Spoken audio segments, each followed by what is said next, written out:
I mean, but what are we going to talk about? Like, That's true. We're going to turn into true. we're going to turn into the popcorn bucket reading list. Yeah. Here's reading books. I know we can't start reading books. Hollywood, figure your stuff out. I don't want to read books.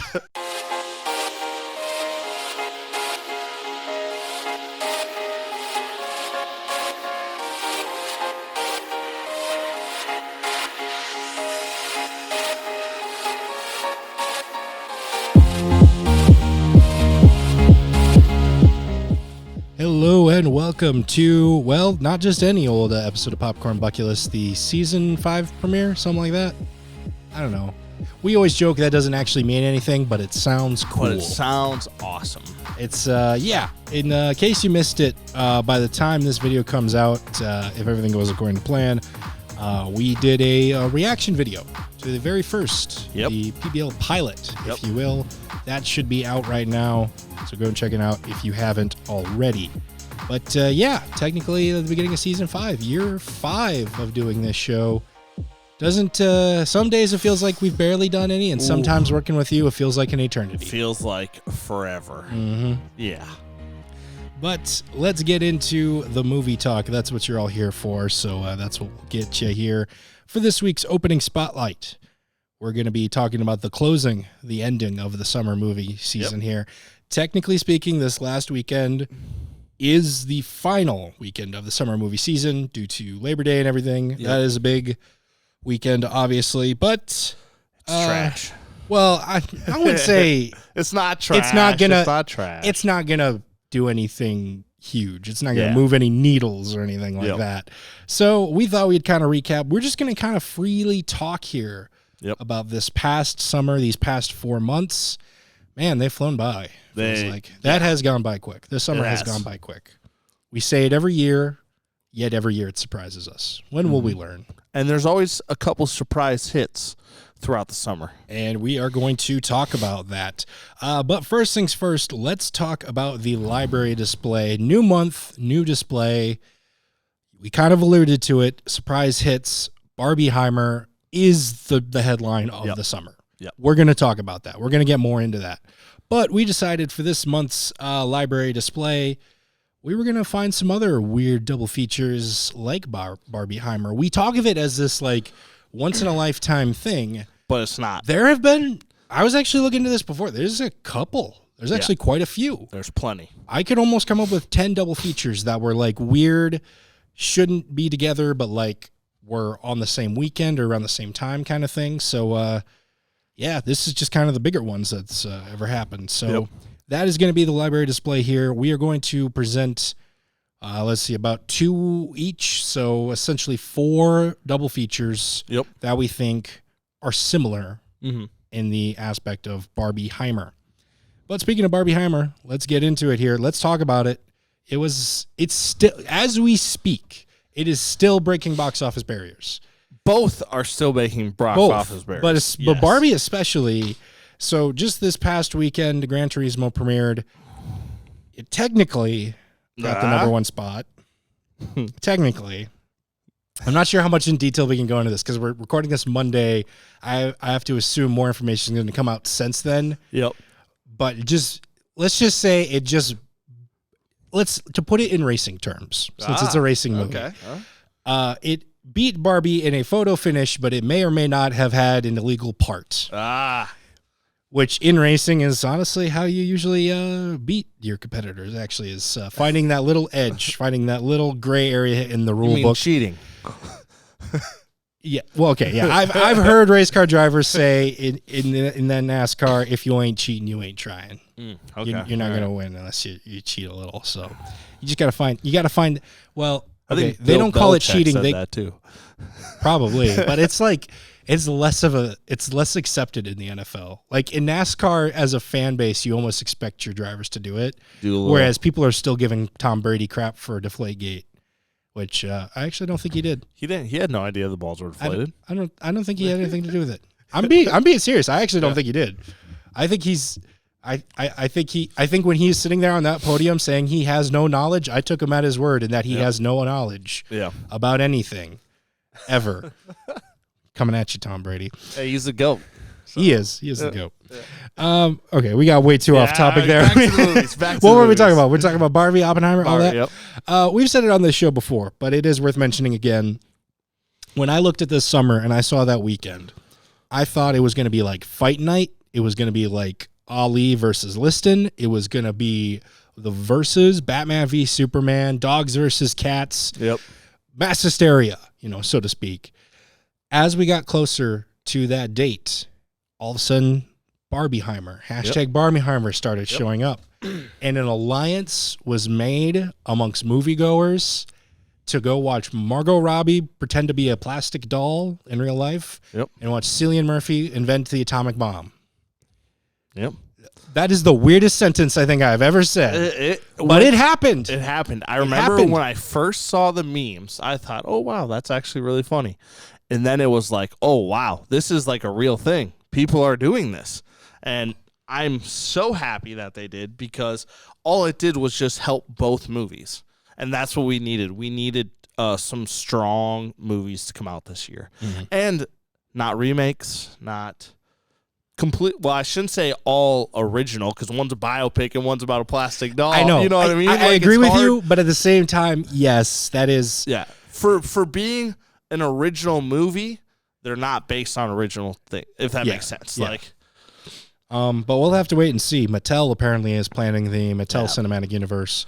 I saw an interview, Ray Park, who's probably best known for some of his roles in a couple of the Ant-Man movies, the MCU and everything. He was kind of talking about how studios are taking the wrong lessons from Barbie. Oh, 100%. Because you talk about, not an original franchise, but Barbie, Mattel is saying like, oh, we've got like 45 movies in development. Yeah. Basically every single property they've ever had, we're going to turn into a movie. Yeah. And it's like, okay, like you do have to look at the numbers and figure out what's working and try to learn off it. We have to do that for this show. Yeah. Sometimes.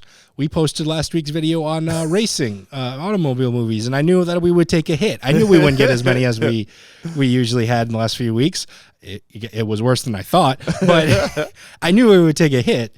But you have to learn from these things. But at the end of the day, people didn't go to it because they were starving for a good Mattel movie. Nobody was sitting there thinking, if only Mattel could start making all their properties into movies, then I'd go to the cinema all the time. No, they came because the trailer looked good, the promotion, Margot Robbie, Greta Gerwig, all the stuff surrounding that, and them making a good, interesting story. Same thing with Oppenheimer. Nobody was clamoring for an Oppenheimer biopic. Yeah. People were clamoring for a Nolan movie again. Yep. Yeah, no. And I think same thing kind of going back to the studios taking the wrong idea. Did you know that the messed up Barbie, I can't remember what her name was. Kate McKinnon? Yeah, Weird Kate Barbie? McKinnon's character, Weird Barbie. Yeah. They actually came out with a weird Barbie that had the weird hair, and it's like, that's not the point of it. The point is those Barbies were like destroyed and colored and everything. You have become what you fought against. Yeah, like now you're just putting a Barbie out. Like what? Yeah. But we still are going to buy it. Yep. So does that mean to make the weird Barbie a new weird Barbie, do we have to repair it? Do we have to put like hair implants into it and like I don't know. Remove the marker? Yeah, maybe that's what it was. Maybe I We're didn't just know. not thinking about it enough. Yeah. I want to get if I was going to get anyone, I would get the Alan. The Alan, the doll. Michael Cera character. Yeah, he was pretty And I funny. want to look exactly like Michael Cera because he's the man. I like him He's so funny. much. He's funny. But do we have anything else to say about this, or do we want to talk about the real surprise hit? Oh, yeah. Because so when we talk about surprise hit with Barbie and Oppenheimer, we knew they'd do good. Mm-hmm. The surprise was how well they've done since. Yes. And can I say also with Oppenheimer, which is very strange, which was it became like it's the fourth grossing highest movie, I think, right?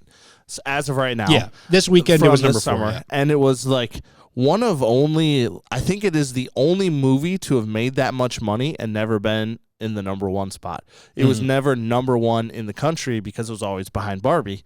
And it's made the most money out of any film. Yeah, you're talking number 4 overall this summer. Okay, Yeah. I'm sorry. I thought you were talking about the weekend. No, you're right. It is interesting. Yeah, it's in the top 5.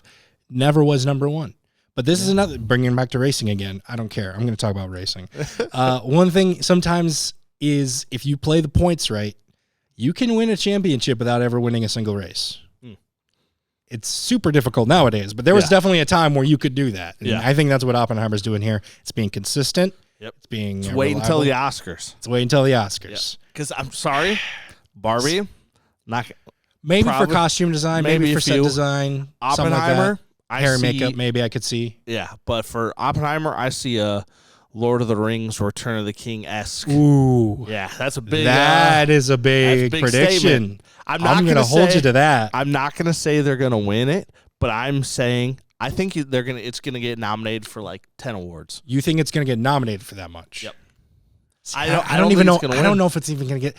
Just because summer movies historically have never done that well. True, but I don't know. We'll have to wait and see. I want you to be right. Yep. For the record, I want you to be right. I want you to be all the right now. They might Northman me and just give you nothing.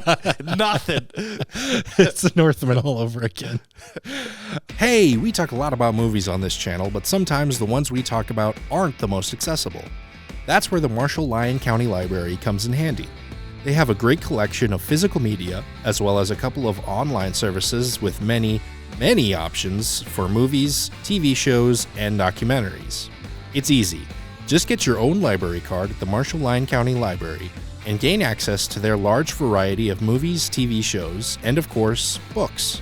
Also, be sure to check back every month as we here at Popcorn Bucket List make specific movie recommendations based on a monthly theme. This month, we'll be recommending movie double features like Barbenheimer. So head on over to the Marshall-Lyon County Library for some of our favorites and check out the channel to get even more movie recommendations. And now, on with the show! Okay, but yeah, let's talk about the other big surprise hit here. This is a story I don't think we have touched enough on here. No, not at Sound all. of Freedom. Wow. Talk about the little engine that could. Yes. This is astonishing. Almost no marketing. At least that we saw, or at least it didn't reach me. Any marketing. Just came out of nowhere, and the staying power of this movie. It has not made the blockbuster numbers week to week as Barbie has, but it has been around longer, and that is what has made it, at the time of this recording, according to Box Office Mojo, the 6th highest domestically grossed movie here this summer. Let's talk about who it beat. These are big hitters. Yes. It beat Elemental, coming in at number 10. That's not that hard. It beat Transformers, which was once $1 billion movie almost every time. And who directed that? Well, not Bay this time. Oh, yeah, that's right. I can't remember. Yeah. It beat Mission Impossible. It beat Tom Cruise. He was the king of the box office last summer. He was king of the hill. John Caviezel, guy who played Jesus, beat Tom Cruise. Sounds like a South Park episode. Tom Cruise. It totally does. Jesus fighting. Yeah. Contact us, Trey, and that. We'll work on something with you there. And also, it beat Indiana Jones. This one's one of my favorite movies, I think, so far this summer. Yeah, it wasn't anything revolutionary, but I thought it was good. I mean, you're talking about big companies or big franchises that have, especially Indiana Jones. I mean, you're talking about we called him one of the most iconic characters on this show, and so far has beaten all of them. Unfortunately, I don't see it going any higher. The next spot, Little Mermaid, has it beat by a little over 100 million. Yeah. See, and that's difficult because I know they just I guess it was probably a couple of weeks now, but they just recently went worldwide with the movie. It was only domestically, but obviously it's not going to count towards their domestic box office. But like you said, but I know a lot of theaters around here are still busy. That movie is still busy. Yes. So, as someone who has had to clean the theaters for the last few months, that movie has almost always good amount of people in it. And it's weird because people don't know this film was made in 2018. This film has been sitting on the Disney shelves for 4 years, 5 years? Maybe about 4 or 5 years, yeah. And don't get me wrong, you can kind of tell a little bit in the filmmaking. At least I feel it just by looking at it. It's like I could see it a little cheaper. This might have been made a little while ago. I could just, the way it is, you can just feel it. Yeah. And and it's done bonkers this year. So yeah, hats off to Sound of Freedom. I love an upset pick. I love an underdog. I do too. I think it's pretty cool. Another little big news story here from this summer. We've talked about this before. Horror movies. Oh. I've said it multiple times. It astonishes me not only how many there have been, but the quality of them. And they didn't crack into this top 10 here, but they all performed very well for what they needed to do to be considered financially successful. So more often than not, when you talk about summer movie season, you kind of have to do a trade-off. You either go quantity over quality or quality over quantity. Mm-hmm. Arguably, Disney goes for quantity over quality. There's been some good ones. Yep. Don't get me wrong. But with everything coming out right now, they're definitely pushing out more, not so much making sure it's cooked right. Yep. Here with horror movies, though, I feel like we've gotten the best of both worlds. I agree 100%. And one thing I think that is really nice about the horror film community is we are willing to try about anything. If you want to make a horror movie about something, you can do it. You can try it. There is so many different flavors and genres and little individual things that kind of vastly differentiate all the horror films, and people will just try it. I feel the horror community is very open to trying new things and trying different genres, like Skinamarink. I don't know if you've seen that. That's a crazy film. But if you tried to make a action film that was kind of obscure and out of the blue and different, it just wouldn't work. And I think horror is on just getting over a whole new horizon and seeing how many different opportunities are out there. Mm-hmm. I agree. One last one I want to talk about here as far as big headlines and everything. The Flash. Last time I feel like I'm going to talk about this movie, but I do feel like it's worth mentioning. The Flash floundered, arguably speaking. I know I said on this show, you don't ever wish for a movie to bomb because I fear karma. But this does feel like a little bit of karma on the studios. On the one hand, again, like I said, go back and watch that episode. I said I don't want it to bomb. I'm not wishing that evil on someone. However, I didn't feel a lot of sympathy when it did. Yeah. Yep. I think that's the best way to put it.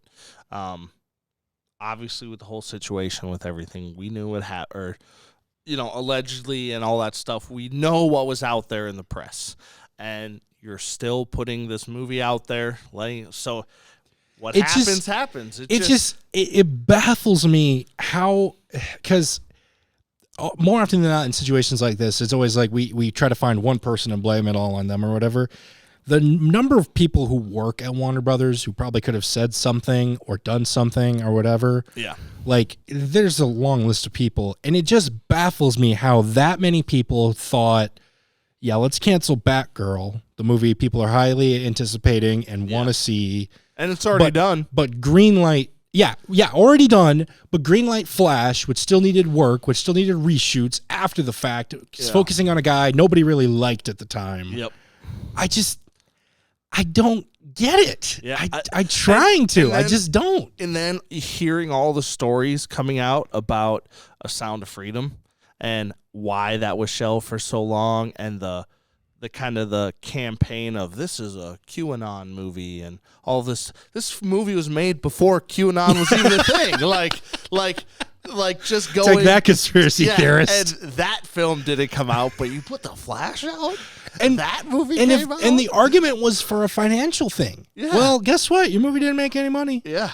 I feel like we're not going to see the full effect now, but there's going to be a lot of lessons in Hollywood. Yep. And you know what? I can't believe I forgot to write it down, but we got to talk about the writers-actors strike. Yeah.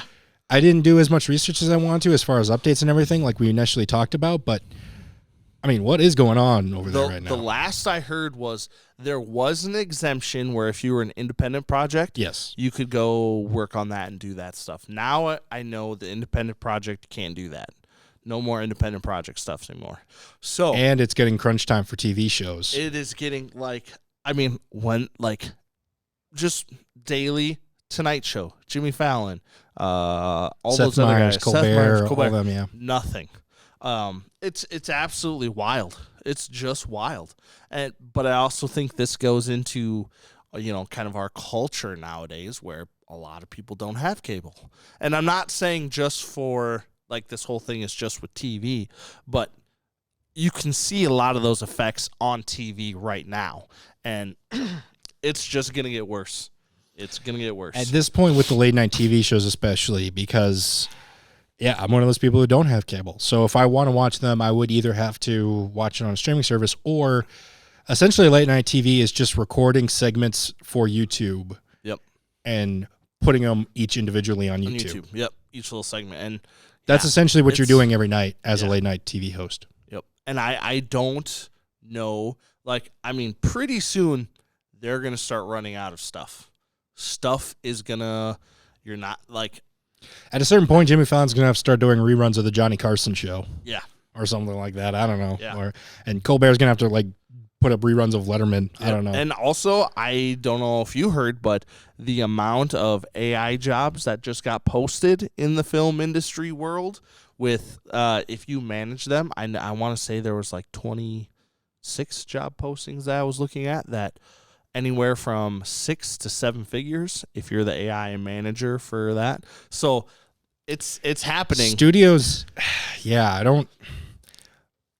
it's a game of chicken right now. Yeah. And I feel like the actors, writers have more of the cards, but the studios are acting like they have more of the cards. Yeah.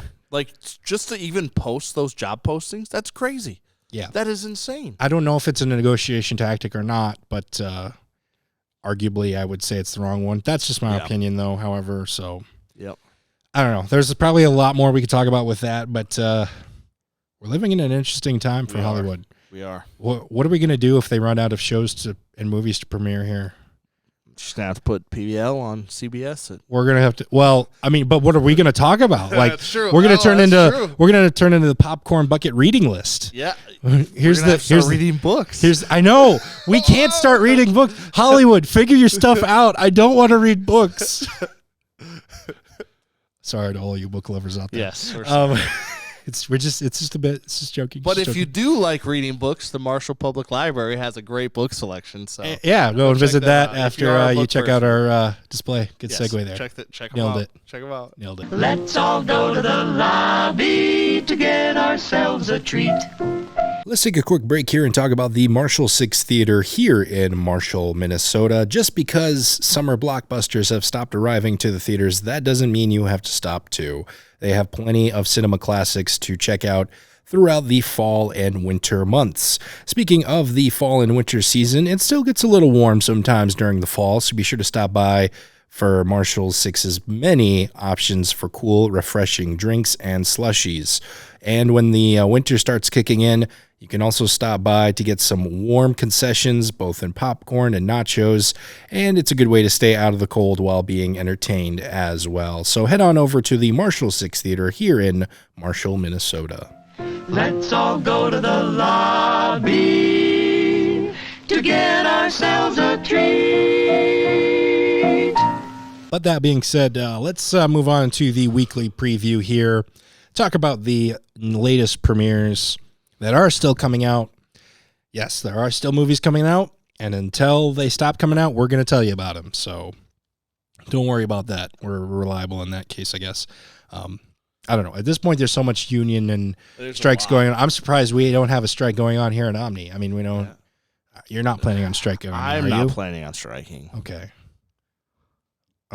So your words said one thing, but your wink said another. I don't. We'll see what happens. Oh, that makes me. We'll see what the lawyers say. You've already called lawyers. Wednesday, August 30th. So by the time this episode comes out, this movie will already be available. Slaughterhouse, coming to theaters. We had Cocaine Bear earlier on this year, and now we have a killer sloth. Are we starting up the serial killer animal universe now? I think it might be happening. However, this This movie, it looks funny. I want to see an Avengers style team up where like Cocaine Bear's the Hulk, Slaughterhouse is Hawkeye, and then what are some other ones here? A turtle is Iron Man. Yeah, a killer turtle. Anyways, yeah. So basically, the movie's about a woman who buys a wild sloth that was captured, probably illegally. I'm just assuming. I don't know how all that works.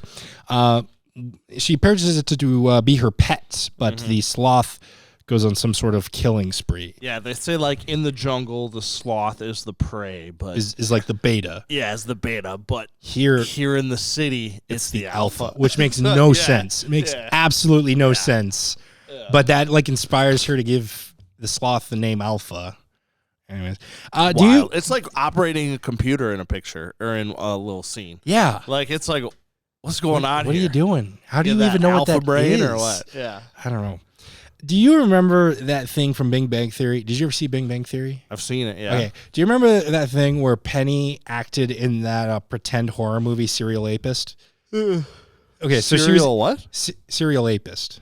Okay. I'm stepping right up to the line of what we can say on this. That's what it was called. That's what it was called. I'm good there, all right?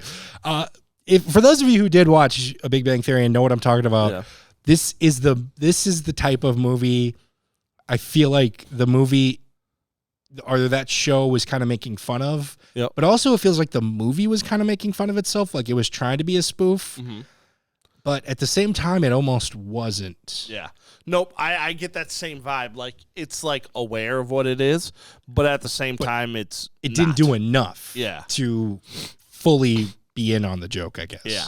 So it'll be interesting to see what it acts, because I do want to see it. I think it looks intriguing. I can already picture though the headlines for if this movie doesn't do good. Slaughterhouse goes slow in the box office. Oh, that's good. I like that. I like that. I could write headlines. I can't write an actual story, but I can. When you said that, I'm like Leslie Knope in Parks and Rec. I come up with the headlines for the stories, but they're always so long and rambling.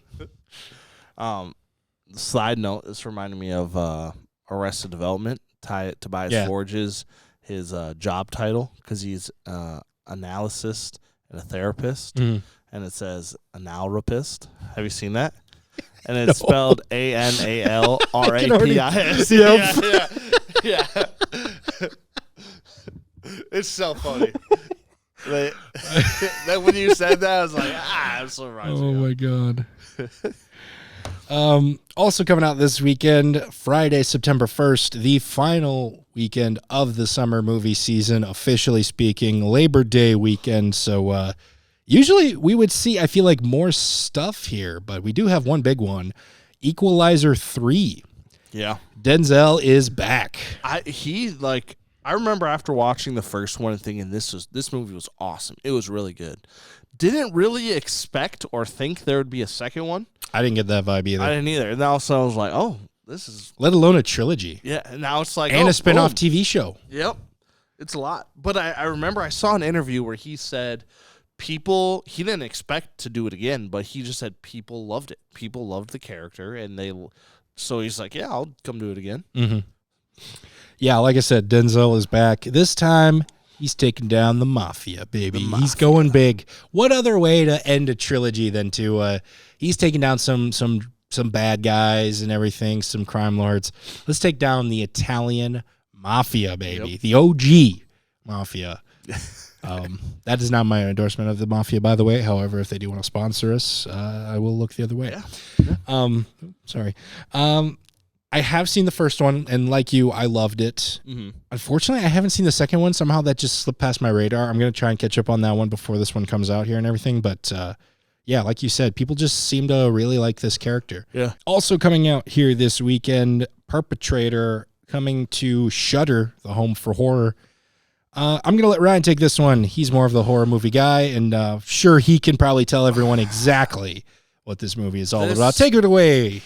So at first, the trailer opens up with them doing a practice lockdown with like a school shooter, but it's just the principal like pretending to and like helping with the lockdown, and it's like, oh, so this is gonna be like a weird like shoot 'em up horror movie thing, and then it goes off the deep end into some like, I know in the trailer they say David Lynch mixed with, I don't remember who else, but it was like Yes, 100%. They have the classic body floating in like the red pool, just kind of doing this as it's getting a soft overtone of what's going on behind the. Okay, we don't need to. I didn't mean give a shot for shot description. It looks. I meant, what do you think this story is about? I have no idea. I think she a vampire? Turns in like a vampire, or they like feed on the blood of people, but like some people know about it and some people don't. But it's all like shot in like a dark red hue. I don't know. Looks wild, but it looks really cool. Yeah, I don't even have a guess. No. Usually I at least have a guess. I have no idea. No idea. I got nothing with it. I'm But sorry. I do want to see it. I try to give you as much details as I can. I got nothing for you on this one. I don't know. This might be a PBL first. Yeah. I've got nothing. I gotta get a Shutter account. I used to have one. The best I can tell you is she may or may not be a vampire. Yeah. Or with two hearts. Maybe a skinwalker. Or skinwalker. Or a Wendigoon. Whatever. How many terms are there for vampire? Well, vampire's not a Wendigoon, but they're just similar. How many monsters are bloodsuckers? A chupacabra. I knew you were going to do it. Have you ever seen Mike Tyson Mysteries? Yes, I watched that. I watched the episode. A chugawada? Yeah, I watched the episode. That's so good. And then I tried watching another episode, and by the third one, I think I finally stopped. Yeah, it's like you can't binge that show. You can watch one, maybe 2 episodes, and then you got to take a break. Or just never pick it back up again. Let's move on here into number one recommends. I'll kick us off this week. I'm going to be recommending Gran Turismo. I'm sorry, I should say the full title here. Gran Turismo, based on a true story.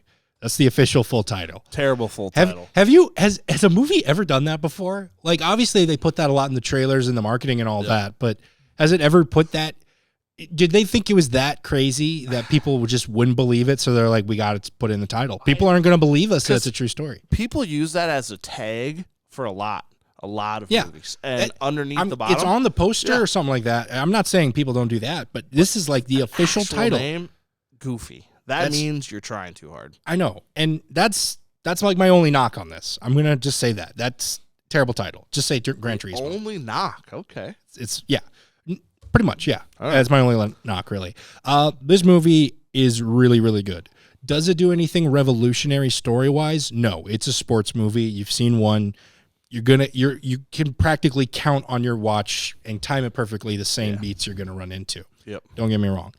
But the direction is really good in this. The shot work and everything, how they put you in the driver's seat, how they take you out of it, the video game elements that you actually experience while playing the video game, they included a lot of them in here. And I think, it perfectly gave a good representation of the video game. Yep. And B, it helped a viewer who either hasn't played the video game or has never raced a car before in any form or whatever, figure out a little bit more of what the driver is doing here.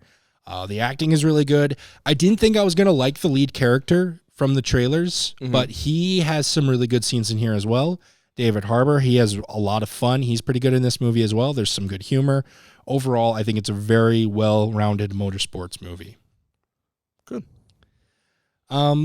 Anyways, what do you recommend in here this week, Mr. Marburg? Oh, I'm recommending. You want to rewind and channel your chi one more time? Channel your chi a little bit better? I'm recommending Muscle and Mayhem, the American Gladiator story. Awesome. Absolutely fantastic. I remember watching American Gladiators, the originals, when I was a kiddo. And I thought, these guys are so cool. I want to grow up just like them. And they are awesome. Your younger voice was Adam Sandler with a cold? Yes. In my eyes, he was an American Gladiator too. No, I'm just kidding. But now, I did sound like Adam Sandler there, didn't I? So my impressions have been getting pretty good. No, you sounded Adam Sandler with a terrible cold. Back to American Gladiators. It kind of goes through how the show was developed, a lot of the trials and tribulations that they had, whether it was like filming in like a county fair, like horse barn, to how they implemented the games, obviously the safety of all the players or athletes, and then maybe into some of the darker side of things with the injuries and the drugs and some of the other stuff. So, But it's absolutely fantastic, and I loved it. I was excited when they brought it back a couple of years ago for a couple of seasons. I don't remember how it did. I don't think it did too well because it was only on for a short time. But great story. Another Netflix drama or documentary, excuse me. Now, I have a question. Is yours based on a true story? Yes, it was. Didn't say it in the title. How was Shoot. I supposed to know? Netflix, get your documentaries squared away. Shame on you, Netflix.